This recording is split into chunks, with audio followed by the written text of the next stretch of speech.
গাজার আল দারাজ এলাকায় civil defence দল কয়েক মাস আগে শেষ হওয়া যুদ্ধের নিহতদের অবশিষ্টাংশ উদ্ধার করেছে। নিহতদের পরিবারের সদস্যরা এখানে উপস্থিত অনেকেই দুঃখ ও চোখের জলে ভেঙে পড়েছেন।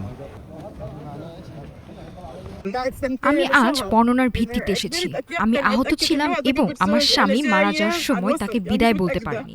আমার কন্যারা এবং পিতামাতা এখনো ধ্বংসস্তূপের নিচে সমাহিত।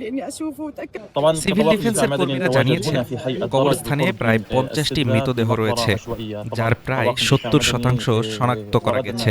তারা অন্যান্য অস্থায়ী কবরস্থান থেকে মৃতদেহগুলো সরকারি কবরস্থানে স্থানান্তরের কাজ চালিয়ে যাচ্ছেন। তারা চলে গেছেন, কিন্তু আমরা এখনো কষ্টে আছি। আমার কন্যা শিশুদের কোলে ধরে মারা গিয়েছিল। তারা কি ভুল করেছিল? গাজার স্বাস্থ্য মন্ত্রণালয় জানিয়েছে, যুদ্ধের পর থেকে 710টি মৃতদেহ উদ্ধার করা হয়েছে।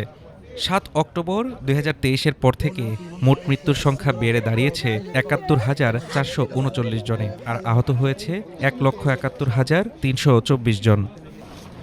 ইসরায়েল ও হামাসের মধ্যে অক্টোবর 10-এ কার্যকর হওয়া নীরবতা চুক্তির অংশ হিসেবে যুদ্ধবিরতি, বন্দি মুক্তি এবং মানবিক সহায়তার প্রবেশ নিশ্চিত হয়েছে। গাজার মানুষ এখন আহত স্মৃতির মাঝে তাদের প্রিয়জনদের শেষ বিদায় জানানোর চেষ্টা চালাচ্ছে। Desk report, Dhaka today.